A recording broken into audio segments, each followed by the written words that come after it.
What's up everyone, welcome to my channel again. So today we're going to review a car, and before we go to the location, click that subscribe button and also follow my Instagram. Okay, so today we're going to review a car. It is the first generation Mercedes C-Class, also known as the W202, but it's not the first Mercedes compact model. The first is a Mercedes 190, also known as W201. And for this C-Class, it came with a few different engine configuration, which is 180, 200, 220 and 280, as well as 200 diesel, 220 diesel and 250 diesel. And it also has two AMG model, which is C36 and C43. The front of the car gives the car a very luxurious feel, although it's just an entry-level compact car. But compared to Mercedes 190, the C-Class looks more modern. It also shows off the style of Mercedes on the bonnet, like the running Jaguar on the Jaguar and the spirit of ecstasy found on Rolls-Royce. For the back of the car, it has a special triangular lamp design and it doesn't look weird. For the first generation C-Class, it doesn't have any reverse sensor, because if you drive a Mercedes, you should know how to park. The front and the back of the car looks big, but the car is actually small. If you're looking from the side, you realize the car is actually small.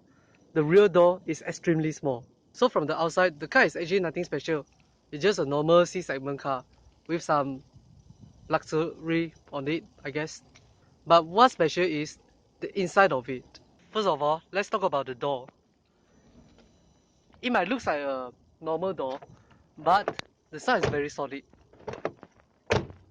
Beside the sound, it has a very good stopper. The door is quite heavy, but it stops at this stage as well as this stage, even if you are in a very steep incline.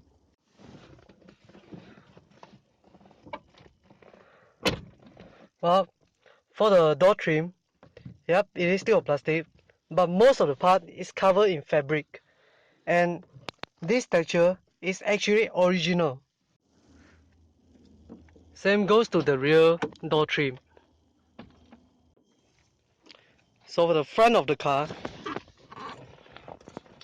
well, it is still a plastic, but it is a different plastic. It's a soft plastic, it's not the cheap plastic, and the center console is made of wood. And for a car from the 90s, it has a hydraulic release for the rear headrest to improve the visibility on the back, and it has an automatic climate control, although it doesn't have a separate climate control, and it has a Mercedes logo on the gear knob. And well, the car is available on 5-speed manual and 4-speed auto, but this one obviously is automatic, and it has an automatic folding side mirror. And move to the signal stick. It is only a single stick.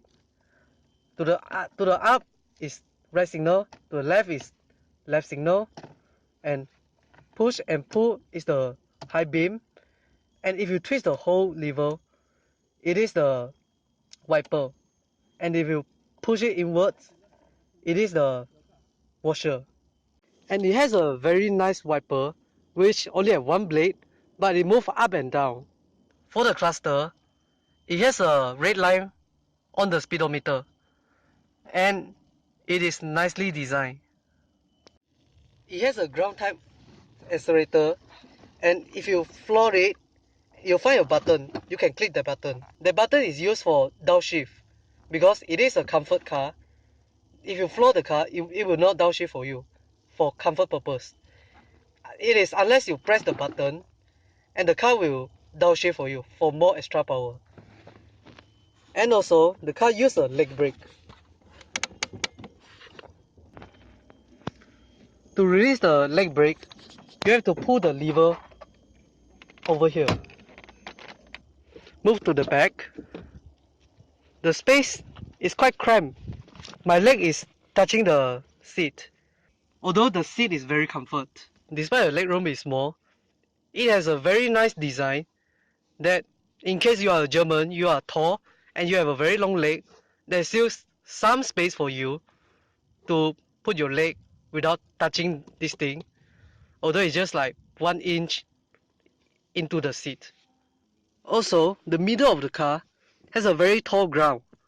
Well, it is mainly because of the drive shaft, because the car is rear-wheel drive. But literally an adult cannot sit on the center. For the boot of the car, it is pretty big. And it has a full-size spare tire. And the battery is located at the back of the car. Before we hop in the car, let's do some tests, as usual.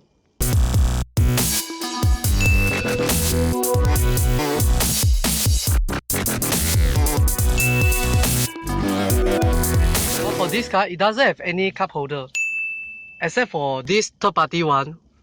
It is not original, but it has a lot of storing compartment. One over here, and there's some space to put your coins, and there's one over here. Also, over here, and also this one, but this one has been locked.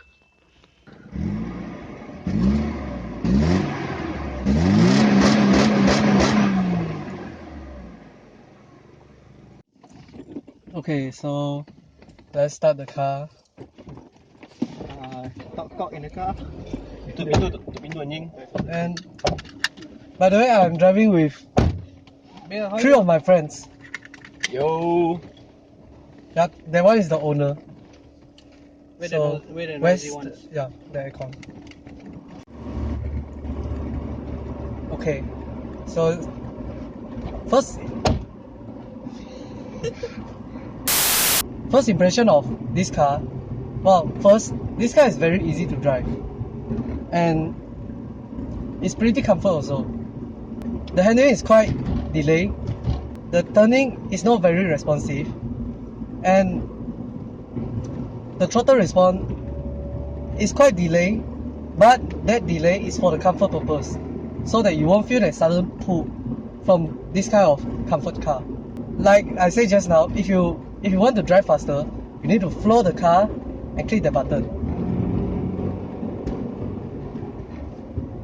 and the car will downshift and accelerate faster. Well, it's not very fast because they still want to maintain the comfortness. And overall, the car is on the comfort side. It's not a sporty car, so this car is definitely not a fuel saver. It won't be saving a lot of fuel because it is a more luxury focused car, more comfort focused. So it won't be fuel saving. Also, if you're thinking about the blind spot, the side mirror is a split side mirror. It has a normal one and a wider and a section with a wider view. So you can actually see quite wide from the side. So thanks for watching. I hope you like this video. And if you like it, press the thumbs up. And if you haven't, subscribe! And I'll see you in the next video. Bye bye!